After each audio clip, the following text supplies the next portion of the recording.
Gainsbourg, U2, Jean-Jacques Goldman, Aya Nakamura, Jérusalem, des road trips en moto. Mon invité du jour, c'est Éric Jean-Jean, producteur et animateur radio. Cet homme va nous dire tout ce qu'il sait au sujet de la musique. C'est sur Tandem 2.0, c'est parti.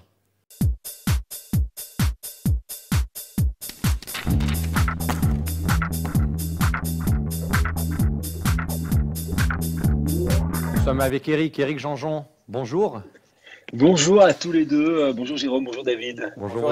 Vous êtes donc producteur, animateur radio, on vous entend sur la radio RTL dans vos émissions Stop ou encore, Bonus Track, le grand studio RTL, pour ne citer que. Vous avez fait des choses incroyables tout au long de votre carrière, vous avez côtoyé les plus grands artistes français et internationaux. On sent qu'avant tout vous êtes un passionné de la musique. D'où vous vient cette passion ?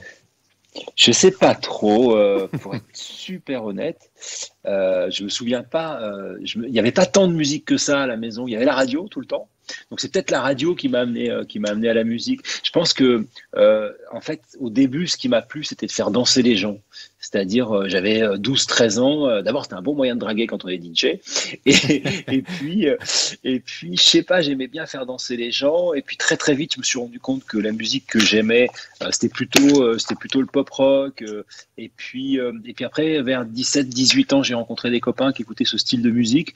Et après là je me suis mis à vraiment écouter. Mais j'ai fait danser les gens de 15 ans à 23-24 ans, c'est-à-dire au moment où je suis arrivé à Paris. J'étais DJ résident dans une boîte de nuit, j'ai payé toutes mes études, toutes mes motos, en faisant l'animateur DJ. Je suis allé à l'école assez tard, mais j'ai toujours passé de la musique pour les gens, mais aussi loin que je me souvienne, l'idée c'était de passer des disques. Alors, je sais pas d'où ça me vient, mais en tout cas, c'est arrivé très très vite, quoi. Puis le truc de pouvoir mettre une chanson à des gens en expliquant pourquoi je la mettais et qu'il se passe des trucs dans leur tête ou leur corps parfois. Enfin voilà, ça vient de 10-12 ans, quoi. Peut-être même avant, je sais pas, mais les premiers souvenirs, ça vient de là. Alors, vous avez un souvenir musical particulier de cette époque-là ? J'ai un vrai souvenir. Ma maman était institutrice et moi je viens d'une bonne famille de province, d'un tout petit village. Mon père était maire du village, un maire socialiste à l'ancienne. Ma mère était l'instit du village. Donc c'était la communauté à la maison. Il y avait tout le temps du monde, ça passait, ça bouffait, ça rigolait. Et tous les ans dans la salle des fêtes, ma mère organisait des espèces de repas costumés. Alors aujourd'hui ça fait rigoler tout le monde, mais moi je parle de ça fin des années 70, quoi. Ouais, c'est ça, début des années 80. Et un jour, je me souviens avoir vu mon père avec un micro sur une scène avec un de ses copains qui enchaînait les disques. Il y avait une table de mixage. C'était les vieux pour moi, mais c'était rigolo. Et je trouvais ça hyper cool. Et le coup d'après, c'est moi qui l'ai fait.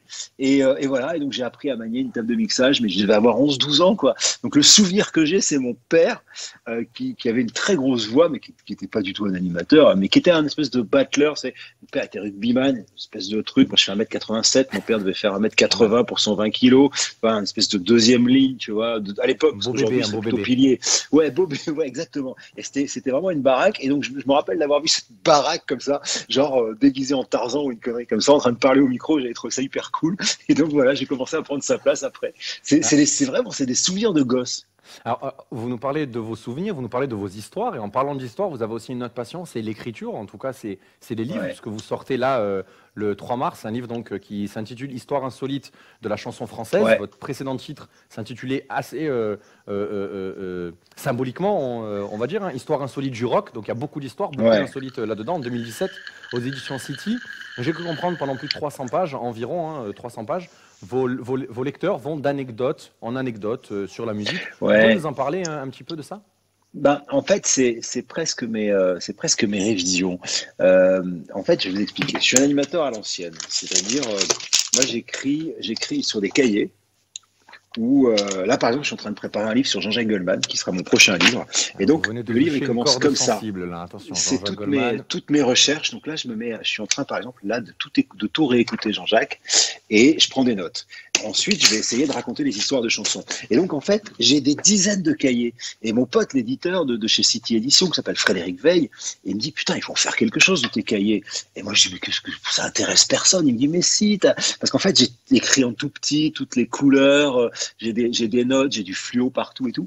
Et il me dit, on fait un truc, donc plonge-toi dans le rock, moi tu me donnes tes cahiers, je m'occupe de la chanson française. Et donc moi j'ai fait en parallèle le rock, lui il a fait en parallèle. Et donc en fait, c'est toutes mes recherches pour les émissions, pour tout ce que je fais, qui sont consignées dans ces cahiers. Et en fait, ces bouquins, c'est rien de plus que la mise à plat de ces cahiers. Puis après, la chanson française, on s'est un peu pris au jeu, c'est-à-dire on s'est dit, tiens, qu'est-ce qu'on pourrait faire d'intéressant pour la chanson française? Et moi, j'ai dit à mon copain, tu sais quoi, je vais réviser. C'est-à-dire que je me suis dit, je vais me faire une révision des gros tubes français de 1900 à aujourd'hui. C'est-à-dire que je commence par Viens Poupoule, début du XXe siècle, et je finis par Aya Nakamura. Et donc, l'idée, c'est de raconter les numéros 1 du top, les numéros 1. C'est-à-dire, pas du tout un dictionnaire amoureux. Par exemple, là, ce que je suis en train d'écrire sur Jean-Jacques, en vrai, c'est des chansons que j'aime de lui, que je vais raconter. Je vais raconter une cinquantaine de chansons. Là, pour ce qui est de ces insolites de la chanson française, c'est plutôt, écoutez, je vous mets à plat tout ce qu'on sait sur la culture populaire de la chanson française. Et donc, j'essaye de trouver des anecdotes et tout, c'est assez rigolo. Est-ce qu'il y en a une de les resituer dans l'époque. qui vous revient? Est-ce qu'il y en a une que vous pouvez nous donner, peut-être que vous n'avez pas eu le temps de mettre dans votre livre, ou même qui va arriver peut-être bientôt pour Jean-Jacques Goldman? On a beaucoup de fans sur Tandem 2.0, et celle-ci, je pense qu'elle pourrait faire plaisir. Jean-Jacques, il y a des mini-histoires. Si par exemple, je vous prends... Merde, tu fais tomber mon stylo. Excusez-moi. Si par exemple, je sais pas, il y a une chanson, par exemple, qui s'appelle Juste après. Et cette chanson, elle est juste bouleversante. C'est-à-dire que Jean-Jacques, un soir, il est en train de regarder la télé et il est fatigué, puis il est un peu insomniaque. D'ailleurs, je me rends compte en écoutant ses albums qu'il dort pas beaucoup la nuit. Il le raconte dans ses chansons. Et donc, il voit un reportage sur une jeune femme infirmière en Afrique qui fait naître un bébé mort, enfin qui respire pas. Et donc, pendant de longues minutes, elle va réanimer ce bébé, et donc c'est un suspense incroyable, et elle finit par redonner vie à ce bébé pour la deuxième fois. Et Jean-Jacques regarde ce reportage, et tout de suite, il se met, comme il a des cahiers, alors les siens sont tout petits, mais il écrit sur son petit cahier, qu'est-ce qu'elle a pu faire juste après. Voilà. Donc elle a été à la lumière, qu'est-ce qu'elle a bien pu faire juste après? Elle a allumé une clope, elle est allée se balader, voilà. Et cette chanson, elle naît de ça. Et cette chanson, dans la dernière tournée de Jean-Jacques Goldman, par exemple, Jean-Jacques l'a chantée et profité de cette chanson pour rendre hommage à Carole Fredericks, qui était la Carole Fredericks de Fredericks Goldman Jones. Et pendant la chanson, et nous vous en parlé, j'ai les chairs de poule, à un moment, il y a une espèce de long pont durant lesquels on voyait des images de Carole Fredericks et on entendait juste sa voix faire des vocalises. Et c'était juste mais magique. Et... Une cigarette.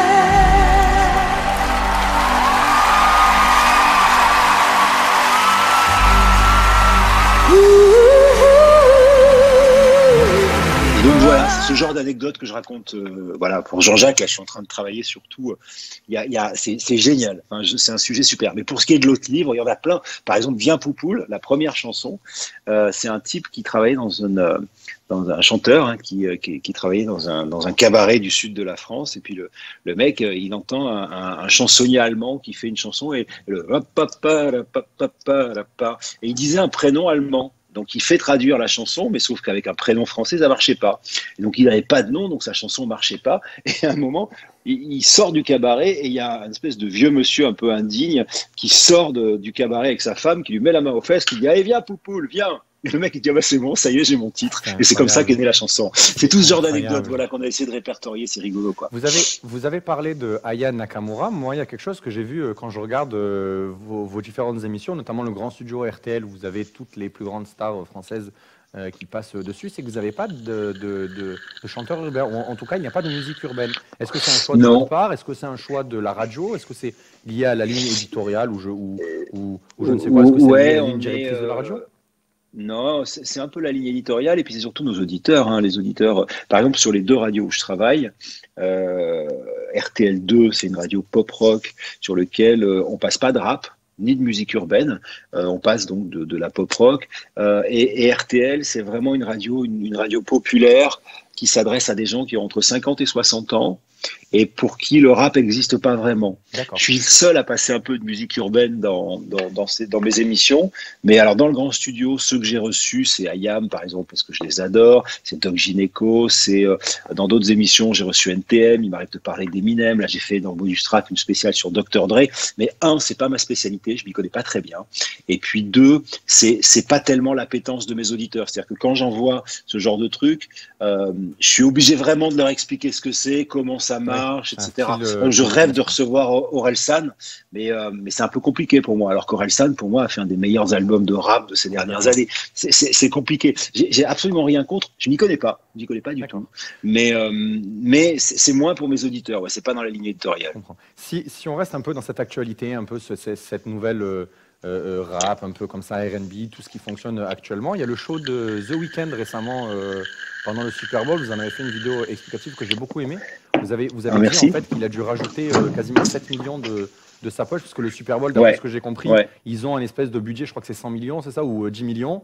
Et lui, en fait, ouais, est venu et il a rajouté 7 millions pour vraiment faire quelque chose ouais. qui était à son image. Est-ce que vous pensez qu'on pourrait voir un jour un Gims ou un autre artiste faire quelque chose de cette ampleur-là en France?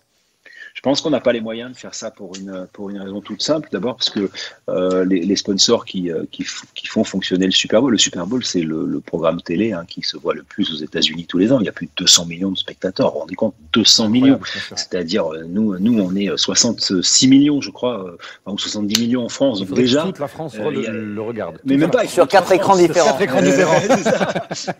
Donc voilà, déjà, puis le prix du spot publicitaire, Il est justement incroyablement pour le élevé, Super bien Bowl, sûr. il est colossal. Bien sûr. Donc déjà, ça touche des sommes incroyables.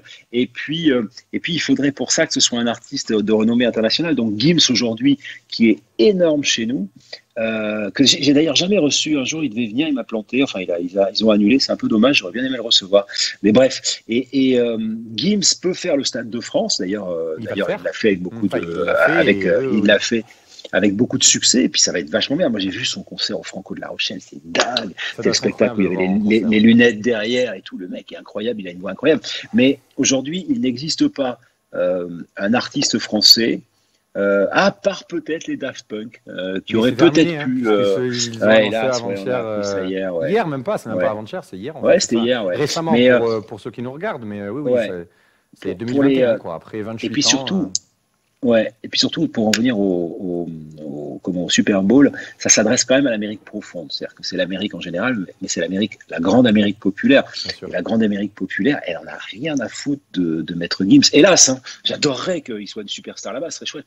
Il faudrait que ce soit Céline Dion à la limite, mais elle est pas française, mais elle est francophone.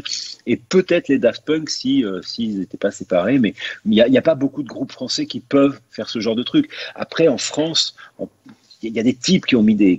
Par exemple, Jean-Michel Jarre, quand il a fait les concerts, par exemple, auprès de la Défense. J'habite pas très loin, moi j'habite sur l'axe entre la Défense et la Porte-Maillot, pour ceux qui connaissent la région parisienne.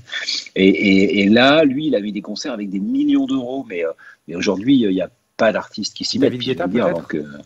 Ah ouais, pas con. Ah oui, David Guetta pourrait peut-être faire ça. David Guetta ouais, David Guetta, peut-être, oui, peut-être. Est-ce qu'il est assez connu auprès des Américains? Quand même, Il est connu pour il son. a fait des titres, il a fait des titres avec quasiment tous les chanteurs modernes. Ouais, c'est D'ailleurs, vrai, il n'a fait c'est que vrai. des tubes. Il a fait C'est vrai, Rihanna, ouais. il les a tous fait Ouais. au final, David Guetta. Ouais. Peut-être que David Guetta. Cela étant, ça aurait de la gueule, David Ah, Guetta ça qui serait fait pas mal. venir Ça serait pas Black mal, Eyed surtout s'il Peas, ramène 2-3 stars Rihanna. américaines, exactement. Ah ouais, grave. Ouais, ça aurait de la gueule, ouais. Ça aurait de la gueule. Mais moi, mon préféré de tous, et je vous conseille à tous de le regarder sur le Super Bowl, c'est Prince. Je crois que ça se joue à Miami. Je ne voudrais pas dire de conneries, mais Prince, il fait Purple Rain, donc il fait son show. Et pour la première fois de l'histoire du Super Bowl, il pleut des cordes. Et Prince chante Purple Rain sous la pluie. Putain, c'est un moment de télé insensé. C'est un moment en fait, ouais. quand vous m'en parlez, Des frissons. Alors, c'est même pas ça en fait. C'est surtout que j'entends un petit peu, en tant que Français, j'entends le concert de Johnny. Qui fait quand il tombe des cordes que le concert est annulé, reporté, et au bout d'un moment il dit on va le faire quand même parce qu'il faut le faire, et il pleut des cordes, et pareil il fait ce concert mythique dans les années 90 qui restera parmi les concerts les plus spectaculaires d'un artiste francophone. Ouais. Et puis il y a aussi celui qui avait été annulé à cause de ça. J'y étais, moi. C'était le premier truc que je faisais pour RTL. Je venais d'y arriver. On était été 98, mois d'août 98. Et ce concert-là, moi, je le retransmettais en direct pour la radio. Et donc, il y avait genre Sinclair. Il devait y avoir Lionel Richie dans les invités, mais il n'avait pas encore chanté. Il y avait eu une première partie, je ne sais plus qui c'était. Il y avait Sinclair. Et puis, la pluie commence à tomber.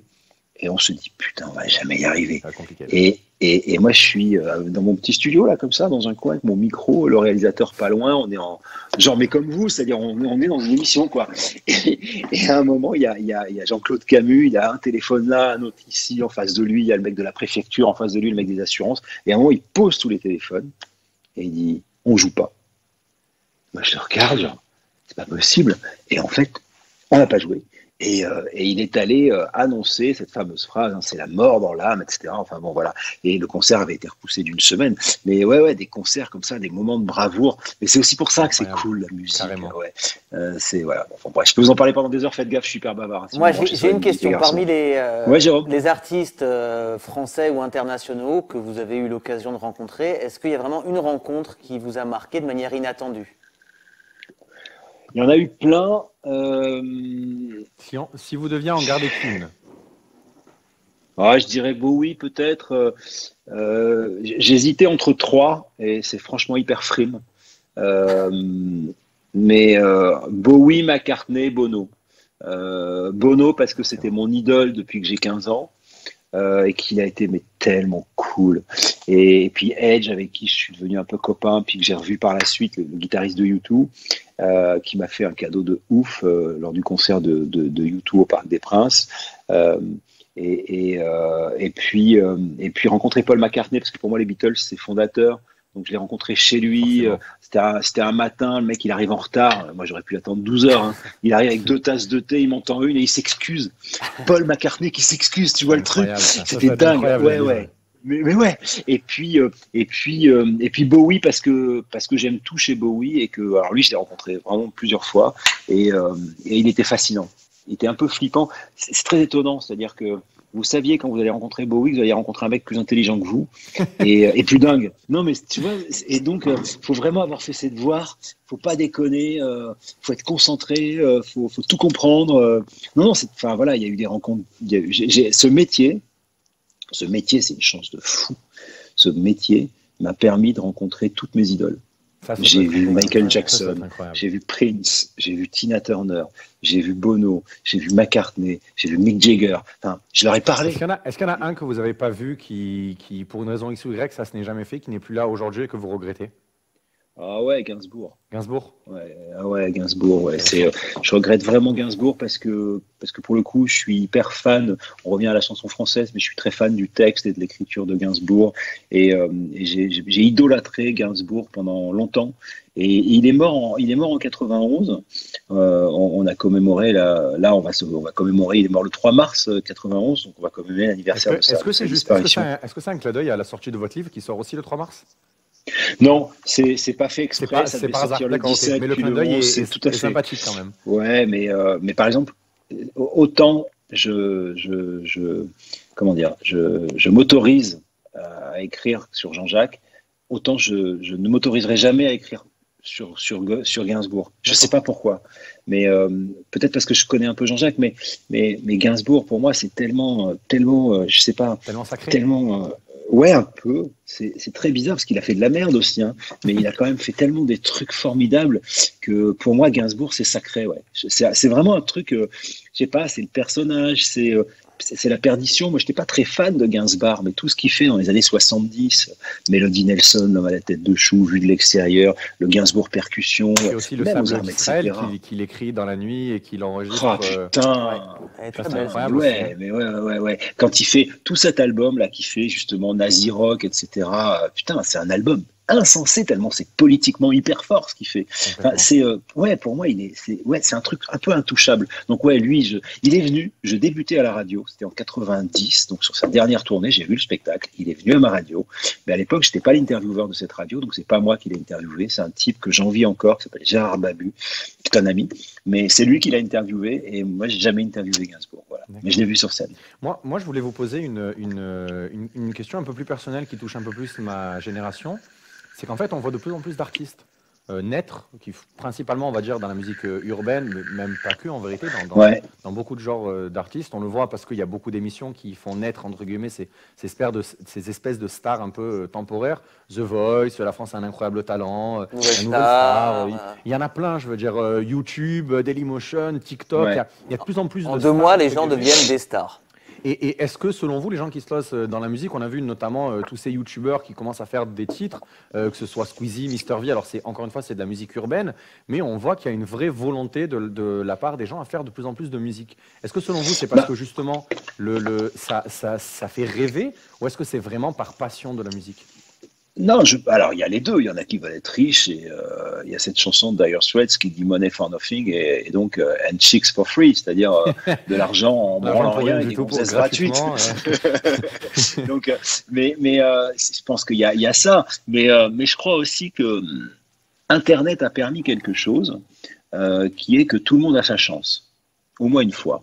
C'est-à-dire, voilà, vous essayez. Puis aujourd'hui, le monde de la musique a complètement changé avec l'arrivée du numérique. C'est-à-dire, en gros, aujourd'hui, vous prenez une jeune artiste, Angèle, elle est dans sa chambre, elle fabrique ses chansons, elle les met sur Instagram, elle fait des petits sketchs, elle fait rigoler tout le monde, elle sort une chanson. Ça passe pas par les maisons de disques, elle n'a pas de maison de disques, elle est autoproduite et elle devient une superstar. Mais c'est marrant ce que vous dites parce que là récemment, j'ai vu une interview des Daft Punk en 1996 où ils disaient la même chose. C'est-à-dire que ces deux jeunes révolutionnaires, parce qu'ils sont de vrais révolutionnaires, en 96, donc c'est-à-dire il y a presque 30 ans, disaient qu'au final, aujourd'hui, on a juste besoin d'avoir un bon micro, un bon synthé, quelques logiciels.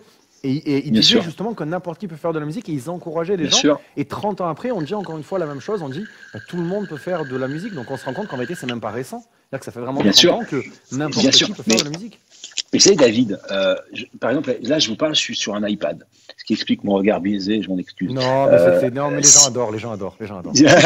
Si par exemple, sur cet iPad, je télécharge un logiciel de son. Oui, mais même GarageBand qui est disponible directement sur l'iPad. Eh ben, je peux faire une chanson. Et si par hasard j'ai un peu de talent et que la chanson fait traîner de poudre, je passe à la radio. C'est ouf. À l'époque, quand dans les années 70, alors il y avait beaucoup de jeunes qui faisaient de la musique, qui faisaient de la guitare, qui faisaient des instruments plus traditionnels, j'ai envie de dire. Mais ceux-là, c'était compliqué parce qu'il fallait être signé. C'était compliqué, ouais, exactement. Et puis à l'époque, il y avait beaucoup de musiciens, mais il y avait aussi 3 radios, quoi. Il y avait France Inter, il y avait Europe 1, il y avait RTL, et puis c'est tout. Aujourd'hui, il y a des radios partout. Et aujourd'hui, les mômes, ils passent outre la radio. Regardez l'exemple, par exemple. Ils vont sur SoundCloud. Ouais, bien sûr. Mais PNL, par exemple, qui est un des plus grands groupes de rap en ce moment, complètement. Ils n'en ont rien à faire d'avoir une maison de disques. Ils n'ont pas de maison de disques, ils ne font pas de promo, ils ne font pas d'interview. Et les gars, c'est les plus gros vendeurs de rap ever. Complètement. C'est aujourd'hui les réseaux sociaux fait que mais même c'est magique, regardez, on se parle, je suis chez moi, je suis face à mon iPad, vous êtes chez vous dans votre studio, on est à des milliers de kilomètres et on réussit à avoir une conversation, c'est fantastique. Aujourd'hui la technologie permet ça. Hier je discutais avec Mélodie Gardot, qui est une artiste de jazz américaine que j'ai reçue dans le grand studio, et elle a fait un truc avec une centaine de musiciens via Skype et ils ont joué un morceau ensemble. Putain, et les mecs étaient... Ben oui, c'est-à-dire que tous étaient en Pologne, en Allemagne, aux États-Unis, les mecs ils ont suivi un clic. Et boum, ça fait un morceau et ça marche. Donc ça veut dire que la technologie ouvre des portes. Après, moi, il y a un truc que je crois, c'est pour rebondir sur ce que vous disiez, Jérôme, sur les émissions de télé-réalité. Ce que je crois, c'est que, il faut quand même du talent. Parce qu'on peut marcher sur un coup de bol, mais faire une carrière, si vous bossez pas et si vous n'avez pas de talent, c'est bidon et ça va se voir. Oui, mais vous pouvez avoir un coup de bol. En France, il y a un type qui s'appelle Eduardo qui a fait une chanson qui s'appelle Je t'aime le lundi dans les années 90. Bien sûr. Un énorme. Moi, je suis désolé, messieurs, je suis désolé. Voilà, je vous laisse entre vous parce que là, je connais bien sûr. Je t'aime désolé. Désolé de vous faire de la peine, Eric, mais là, je vais vous laisser. Tout le monde la chantait et la connaissait, cette chanson. Oui, mais tout le monde de votre âge, les amis. Moi, en 98, j'avais 4 ans, donc non, pas tout le monde. Voilà. Tu vois, David, par exemple, ce type, un jour, il se fait plaquer par sa meuf. Et il existait, par exemple, elle est dans le livre, celle-là. Et il existait une espèce de truc, une espèce de petites bandes annonces qu'on pouvait poster soi-même pour envoyer des messages via une espèce de petite télé. Et il fait cette chanson, je t'aime le lundi, je t'aime le mardi, je t'aime le mercredi, je t'aime le jeudi, une chanson toute, mais quand je dis toute, c'est vraiment ça. Non, vous n'avez pas le droit de me dire que. Et après, vous osez critiquer le rap. Messieurs, mais respectez-vous. Non, mais d'accord, mais ce que je veux dire, c'est que... Attends, laisse finir l'anecdote. Ah, l'anecdote, oui, bien sûr. Après, on pourra rebondir dessus. Et je te promets, et le mec, en fait, il a fait sa chanson pourrie, et oh là là, je vous vois plus, là, attends, il faut que je fasse un truc, là, je vous ai perdu. Nous, on voit. Le mec, il a fait sa chanson pourrie, et Et ben, c'est devenu, alors c'est pas passé à la radio parce que c'était vraiment super pourri, mais n'empêche que 30 ans après, Jérôme et moi, on en parle encore parce que le type a fait une bouse. Sauf que le gars, s'il avait eu du talent, il aurait fait une vraie chanson derrière et ça aurait marché. Il a eu un coup de bol, ça a marché, c'est super, je suis content pour lui. Mais bon, voilà, moi je pense que pour faire une carrière, les mecs de PNL, par exemple, pour parler de hip-hop, les mecs ont du talent. Oui, mais certainement. Mais l'anecdote, ça me fait penser au Bratislava Boy, hein. Le Morning Star. Morning Live, pardon. Morning Live. Ouais. Mais alors, les Bratislava Boys, c'était autre chose parce que eux, par exemple, étaient. Bah justement, c'est un peu l'exemple des émissions de télé-réalité. C'est-à-dire que eux, ils étaient portés par Michael Youn, par le Morning Live, par l'émission, par le succès du Morning Live. C'est porté par le succès. Ouais. Dans les années 90. Au départ, c'était une blague. Hein. C'était une blague, c'était une parodie de chansons d'Eurovision. En fait, ils faisaient des parodies tous les jours. Ouais. C'est ça, Eric. Hein, vous me coupez si je me trompe, mais ils faisaient des parodies tous les jours. Ouais. J'ose pas. Vous avez connu des gens que j'idolâtre, donc pour moi, vous faites. Vas-y, arrête, c'est gentil. Tu vas me tutoyer. Allez. D'accord, donc je vais essayer de te tutoyer. Non, mais en tout cas, voilà, ce que je veux dire, c'est que, et encore une fois, tu m'arrêtes si je me trompe, mais ils faisaient des parodies tous les matins. Ils faisaient des espèces de fonds verts qui étaient tout minables. Et en fait, un jour, ils ont fait cette espèce de parodie. De chansons d'Eurovision.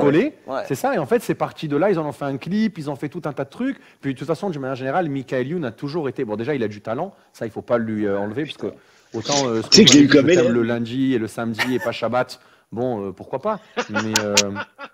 Mais là, il y a quand même il y a un certain talent à ce monsieur. Ouais, il est formidable, puis il est chouette ce mec. Je l'ai eu comme élève, il était étudiant dans une école de radio, je l'ai croisé vite fait. Moi, je l'ai pas eu direct comme élève, mais je l'ai eu sur un cours magistral ou deux.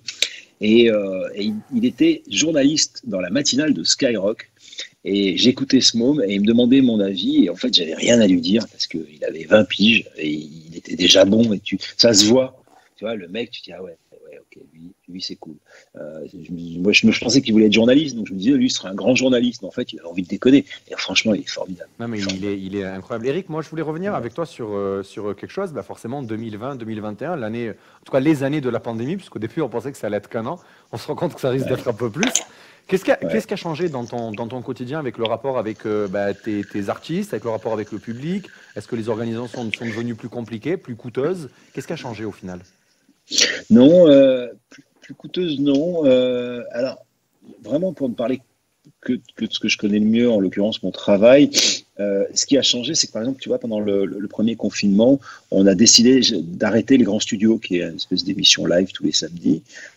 Donc, je me suis mis à passer des rediffs et tout. On voulait pas faire autrement. En septembre, on a réouvert le grand studio. Et quand on a refermé en octobre-novembre, on a décidé de continuer le grand studio, mais sans public. Et ce qui a changé, pour répondre à ta question, c'est qu'en fait, les musiciens sont comme des dingues de venir jouer.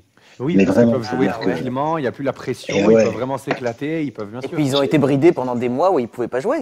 Et puis tu sais, c'est super, tu vois, par exemple, Matt Shedid, mais il y en a plein comme ça, hein, qui ont fait des concerts chez eux, sur Skype, à la guitare et tout, c'est formidable. Sauf que nous, on leur propose une vraie scène, avec un backline, ils s'entendent bien, avec un ingénieur du son en façade, avec un ingénieur du son pour la radio. C'est-à-dire que les mecs retrouvent les conditions d'un vrai concert, tu vois.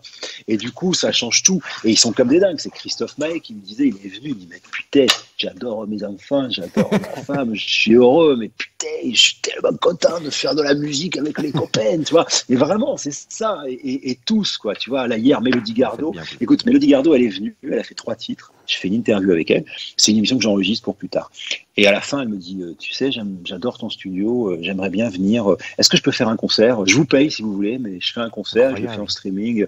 Ouais, parce qu'en fait, tu vois, nous, on est une scène fermée, safe, puisque, tu vois, il n'y a personne, que tout le monde est protégé, etc. On voit sur les vidéos, vous mettez, tu mets pas mal de vidéos sur le site, donc RTL, on voit plein de clips. Et c'est super bien. Ouais, et en fait, c'est comme une scène de pro de concert, sauf que c'est une scène protégée. Donc en fait, eux, ils sont hyper contents de venir, vraiment. Donc ça a changé. Après, là où c'est un peu dur, c'est qu'il y a des mecs qui vont rester sur le carreau. Alors chez nous, je sais pas comment ça se passe chez vous en Israël. Chez nous, c'était ma prochaine question, parce qu'en vérité, je vais vous expliquer aussi comment ça se passe. Enfin, avec Jérôme, on va t'expliquer comment ça se passe chez nous, parce que c'est globalement différent par rapport au fait qu'on se vaccine, et donc nous, ça ouvre petit à petit. Mais peut-être juste finir sur ce que tu disais, puis après, on t'expliquera comment c'est chez nous aussi, pour pouvoir comparer un peu les deux. En fait, chez nous, ça galère sur les vaccins, c'est pas cool. Mais on a été moins sérieux que vous, sans déconner. Moi, j'ai mon ancienne assistante Patricia qui a fait son alia, qui habite chez vous et qui m'a raconté. Ouais, on t'embrasse et je t'aime fort, ma patoune. Je vais venir promis. Et donc, Patricia, elle me disait que vous avez été vachement plus sérieux que nous, parce que nous, le confinement, le premier, on a été sérieux. Le deuxième, faut pas déconner, il y avait tout le monde dehors. Là, tu vois, normalement, on est supposé être fermé. Il y a plein de monde dans la rue. J'habite en ville, tu vois. Mais bon, et en fait, non, ce que je voulais dire, c'est sur les conséquences du Covid pour le métier. Nous, on a un truc qui, pour l'instant, protège les intermittents du spectacle. C'est-à-dire que les gars qui ont travaillé en 2019 ont été payés en 2020 de chômage en 2021. Et vont continuer à être payés. Donc, pour l'instant, il n'y a pas de mecs sur le carreau, sauf les salles de concert. Les salles qui ne sont pas vraiment aidées, qui sont sur le carreau. Et si les festivals d'été ne voient pas le jour, ça va être compliqué. Ça va être très compliqué. Ouais. Alors, Jérôme, comment ça se passe chez nous? Avec plaisir, je t'en prie.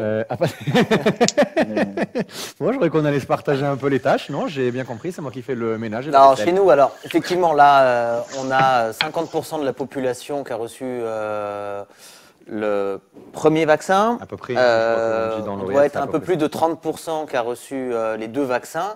On est rentré dans une phase de déconfinement importante. On rouvre là, ces jours-ci, les lieux culturels. Donc on est sur la bonne voie, on continue à faire attention, mais voilà, on est a priori sur une réouverture. C'est surtout en plus que nous, on va avoir une réouverture des concerts, des festivals, aux gens qui sont vaccinés. C'est-à-dire que les gens en fait qui se sont pris donc les 2 doses, au bout de 8 jours, en fait, ils ont ce qui s'appelle chez nous, on va appeler ça un papier, une autorisation. Un passeport vaccinal. Un passeport vaccinal. Et en fait, qui va leur permettre de rentrer dans les restaurants, dans les salles de spectacle, dans les concerts. Donc, ce qui veut dire que dans les semaines à venir, on va commencer à avoir de vrais spectacles comme on avait en 2019. Je peux venir en vacances chez vous. Avec plaisir. Eric, et comme je suis guide touristique, j'aurai le plaisir de te Donc, faire découvrir plein de choses dans le pays. Un informaticien en régie, on a un docteur, donc il n'y a pas de problème. S'il y a quoi que ce soit, on peut faire des ordonnances, il n'y a pas de souci. Moi, ma vraie question, c'était une fois que la pandémie elle est terminée, est-ce qu'on ne se ferait pas un petit road trip en Israël tous les 2? Putain, mais quand tu veux. Attention, l'invitation est lancée, Eric. Mais vraiment, faut pas le dire de vraiment. Alors, faut me trouver la moto. La dernière fois, je m'étais un peu fait arnaquer parce que je m'y étais mal pris. C'est normal, ça. M'avait filé. C'est normal ici. Tu t'es pas fait arnaquer, c'est le classique. Hein. Non, mais j'avais dit à Patricia justement et à son mari, je dis, les gars, vous me trouvez une moto, putain. J'avais payé une fortune pour une TDM un peu pourrie. Cela étant, j'ai fait Tel Aviv, Jérusalem. T'es guide touristique, toi, Jérôme? Ouais, je suis guide touristique. Écoute, Jérusalem, c'est un des plus grands souvenirs de ma vie. J'ai beaucoup voyagé, vraiment. Je suis allé en Asie souvent, en Amérique du Sud. J'ai fait de la moto un peu partout. Et Jérusalem, je suis arrivé et j'ai eu un guide comme ça qui m'attendait. Et le mec me donne rendez-vous sur le Mont des Oliviers. Et j'arrive, il est, je sais pas, 9h30 du matin, tu vois, avec la bécane, et je le bombarde de questions. Il me dit, écoute, tu sais quoi? On va commencer par faire ici, là, la géographie. Ensuite, on va rentrer dans la ville, je vais te faire de l'histoire. Et après, si tu as des questions politiques ou sociales, tu me poses tout ce que tu veux. On s'est quitté à 3h du matin, le mec était fantastique. Et moi, j'étais comme un dead. Et donc après, on a pris la moto, on est descendu, tu vois, vers la mer Morte, désert du Negev, etc. Là, c'est sublime. Sauf que moi, j'étais tellement obsédé par Jérusalem que je voulais remonter le long du fleuve Jourdain. Tu vois, on est allé jusqu'au lac de Tibériade. Ah, c'est génial. Mais c'était dingue. Donc j'ai fait le tour du lac de Tibériade en bécane et ensuite on s'est plongé dans les vignobles et on s'est retrouvés, ma meuf et moi, dans un hôtel qui était vraiment un hôtel local. J'avais l'impression qu'on était les 2 seuls touristes. En plus, on était en train de s'engueuler. Enfin, c'était rigolo. Et j'ai adoré. Puis après, je suis redescendu. Tu vois, au niveau de Tibériade, on est allé vers la mer. Puis après, je suis redescendu. Alors, la route est moins rigolote, en fait. C'est plus joli à l'intérieur des terres. Mais le désert de Negev, par exemple, j'ai trouvé ça incroyable. Ouais. Tu vois, incroyable. Et puis, toute cette région, la Tibériade, les vins. Et puis, c'est cette diversité sur un pays qui est tout petit, qui est 60 fois plus petit que la France, mais sur lesquels tu as de l'eau, du désert, de la verdure, des montagnes, de la neige en ce moment. Juste que tu saches, moi, samedi, j'étais à la neige. On est au Moyen-Orient. Et de la neige naturelle. C'est pas ce qui s'appelle le mont Hermon. Il y a de la neige 2-3 semaines par an. Mais si tu chopes le bon créneau, tu peux te retrouver. C'est-à-dire que tu as de la verdure, il fait beau. Et tu fais 30 mètres, mais vraiment, il y a 1,50 m de neige. Et ce que tu peux faire en partant tôt, c'est tu peux aller le matin sur le mont Hermon et skier et te retrouver l'après-midi à la mer Morte, les pieds dans l'eau. C'est incroyable. Bienvenue en Israël. Ouais. En tout cas, j'espère qu'on te l'a bien vendu, Eric. Hein. Je ne sais pas si tu avais besoin de te vendre, tu sais, en fait, il n'y avait vraiment pas besoin. Ouais, je te passe les 3 jours qu'on a passé à Tel Aviv dans les bars de ouf. On était après sur Tel Aviv, on était dans une espèce de boutique hôtel qui donnait sur la plage avec une terrasse. Putain, mais c'était trop bien. Et non, c'était cool. Et il y a un truc, je vais vous paraître complètement français en vous disant ça, voire goy, mais les gars, je me suis jamais senti autant en sécurité en fait. Ah bah, à qui tu le dis, tu vois, on a fait notre alia entre guillemets pour ça, pour ce sentiment de sécurité. Donc là tu es à fond dedans, bien entendu. C'était en fait tout était clean. De temps en temps, c'est pas, je vais l'apprendre, il y a un mec qui t'arrête. Qui dit vous pouvez sortir votre case, tu montes ton plein droit, tu passes, et puis tout est cool, les gens sont sympas, les militaires sont sympas, mais tu te sens, moi je me suis senti hyper en sécurité, vraiment. J'ai découvert et adoré ce pays. Mais avec, je te dis, une fascination pour Jérusalem. J'ai pas pu aller visiter le musée de la Shoah, il paraît qu'il faut faire ça, que c'est un choc. C'est une visite très importante parce que ça permet d'expliquer beaucoup de choses et surtout de mettre des images sur des mots qu'on a eu pendant des années. C'est super important. Mais j'espère qu'on aura l'occasion de faire une journée ensemble. Avec plaisir, parce que vraiment, moi, j'ai été fasciné. Et tu as raison là sur la diversité des paysages, parce que tu vois, quand tu pars, nous, dans la même journée, en fait, on était, je viens d'oublier le nom de cette ville. Tu sais, c'est pas une ville, c'est un rocher où les types ont préféré se suicider plutôt Masada. que Masada. On va à Masada. Quel guide incroyable. Mais quel guide. Et tu vois, et après Masada, je dis ah là là, j'ai absolument envie de voir le Jourdain, quoi. Et donc je voulais, tu sais, on est allé au Jourdain. Alors c'est un peu touristique l'endroit où supposément. Il y a eu le baptême. Mais on a fait une émission dessus. Mais c'est incroyable. On a fait une émission dessus. Il est incroyable cet endroit. Ouais, et donc on est allé là-bas, et puis après donc le lac Jourdain, etc. et tout. Et en fait, je suis passé donc du désert californien à une lande qui ressemblait, moi je suis de Bordeaux, tu vois, avec la vigne, qui ressemblait à chez moi, c'est-à-dire vallonnée, avec des vignes, avec des jolies maisons. Non, vraiment, moi, j'ai adoré rouler en moto. Il faisait bon, on avait fait ça genre au mois de mai, ou quelque chose comme ça. Ça a duré, on s'est fait 15 jours de moto, tu vois. Wow. Et puis Tel Aviv. Je suis pas descendu jusqu'à Netanya parce que, mais ça fera partie de mes projets aussi parce que je fais de la plongée sous-marine et il paraît qu'il y a jusqu'à Eilat. Eilat, pardon, ouais. Eilat. Non, Eilat, si tu vas jusqu'à Netanya, en vérité, tu rentres juste à Paris, qu'on soit bien d'accord. En fait, tu prends, c'est un avion plus court et moins cher, c'est tout. Il n'y a pas beaucoup de touristes à faire à Netanya. Non, c'était Eilat, pardon. Eilat, il paraît qu'il y a des plongées à faire de ouf. Oui, c'est incroyable. Et puis en plus, avec un passeport français, bon, maintenant il y a des accords, mais tu peux aussi aller même jusqu'en Égypte et même descendre. Et là-bas, étant donné qu'il y a moins ce tourisme, entre guillemets, il y a moins d'infrastructures comme ce qui est le cas sur Eilat. Il y a des endroits, il y a des spots de plongée qui sont tout simplement spectaculaires à voir. Non, les gars, vous me donnez envie. Moi, j'ai pas Écoute, Eric, moi je te dis, est-ce qu'une fois, moi c'est une vraie question que je te demande, un vrai engagement. Est-ce qu'une fois que la pandémie est terminée, est-ce qu'on se fait pas un road trip? Mais grave. Je te promets, regarde, on a 4 caméras. Je mets les caméras avec nous. Je te jure, on se fait un vlog tous les jours. On fait une aventure incroyable ensemble. Incroyable. Avec grand plaisir. Avec grand plaisir. Tu me trouves une moto qui n'est pas aussi ne te casse pas la tête, je trouve, c'est pas un problème. J'étais en Bandit 600 en France, donc je pense qu'une moto ici, ça devrait pas être très bien. Problème. Moi, je veux juste te poser une petite question, parce que sinon, je pense qu'on pourrait parler des heures. On parle de musique depuis le début, mais tu n'as jamais fait de musique. Est-ce que c'est un choix personnel? Est-ce que c'est une envie? Parce qu'en vérité, en fait, tu as fait plein de choses. Donc déjà, est-ce qu'il y a des choses que tu as envie de faire? Et est-ce que la musique fait partie de ta to-do list aujourd'hui?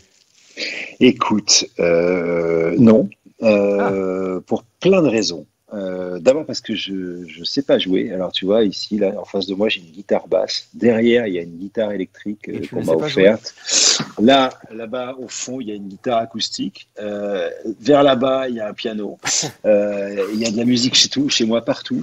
Mais je sais pas jouer. Je suis un piètre joueur. J'ai un peu joué de basse avec les copains parce que c'était l'instrument le plus facile à jouer. Non, le seul truc que je sais faire La Darbuka, naturellement. C'est pas très compliqué, non? Ça devrait. Faudrait que j'essaye. Et non, en fait, ce que je sais, c'est parler. Voilà, je sais raconter des histoires. Mon métier, c'est de raconter des histoires.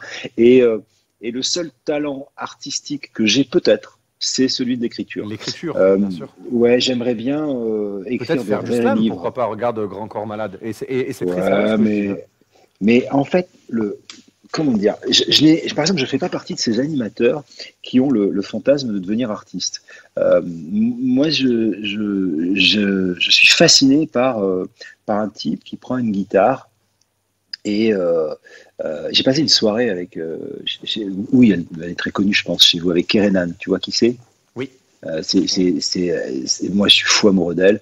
J'ai passé une soirée avec elle et on était chez elle. Et à un moment, elle prend une guitare et puis elle te Elle joue se met à du jouer. Johnny Ouais, c'est incroyable. Mitchell Il y a et une tout. espèce de magie Ouais, qui se dégage ça de me ça, qui peut pas fascine, tu expliquer. vois. Mais moi, j'ai beaucoup trop de respect pour ça. Je suis plutôt un contemplatif. Moi, je suis plutôt le gars qui va essayer de comprendre comment la chanson elle est née, dans quel contexte, ou bien qui va dire ah putain ça me fait penser à ça. Mais ah oui, mais dis donc là, ce truc que tu fais, bah oui, c'est un plan Crosby, Still Nash. Enfin, tu vois, je suis plus dans cet esprit-là. Donc je suis plus un contemplatif et un type qui réfléchit sur la musique plutôt que d'en faire. Mais alors j'ai aucun regret par rapport à ça, ni même aucun complexe. Je suis assez cool avec les musiciens. Je les adore. J'en ai partout autour de moi. Et d'ailleurs, c'est cool parce que quand des copains viennent à la maison, c'est souvent qu'on fait chier les voisins en jouant du piano. Ma meuf joue du piano quand même. Éric Jean-Jean, merci beaucoup. Sincèrement, on rappelle encore une fois votre livre. Vous nous avez parlé d'histoires insolites de la chanson française. Ça sort le 3 mars. Vous nous en avez raconté quelques-unes. On a passé un excellent moment. Votre compagnie. Ça, c'est la version originale. Tu vois. C'est mon. Ah bah oui, forcément. C'est ma correction. Bien sûr. Bien sûr. En tout cas, vraiment, merci beaucoup de votre temps. Si non, c'était cool, c'était sympa. Merci. Et garde mis une heure de plus. La moto, je suis à fond pour Jérôme et David. Eh ben, vendu. Avec vendu. grand plaisir. Sincèrement, nous, encore une fois, hein, l'avion, c'est 4 heures de temps. Air France, il vous amène à Tel Aviv, on vient vous chercher. Et on a, je vous ai dit, il y a un guide, un technicien, un médecin, il y a tout ce qu'il faut. Vous inquiétez pas, on peut rester. En tout cas, toi, ta compagne, vous venez, il n'y a pas de problème. On se met 15 jours, on se fait un road trip incroyable, incroyable. Putain, les gars, vous me tentez. Hein. Vraiment. En tout cas, merci beaucoup. Merci à toi. Merci. À bientôt. À bientôt. Salut. Merci beaucoup. Au revoir. Les amis, merci beaucoup de nous avoir suivis. Je vous avais promis des surprises, je vous avais promis des anecdotes. Je pense que vous avez été servis. Si vous en voulez plus, n'hésitez pas à nous le dire dans les commentaires. On se retrouve pour une prochaine interview. C'était David. Merci beaucoup de nous avoir suivis. Vous pouvez éteindre votre navigateur et reprendre une activité normale. Ciao tout le monde.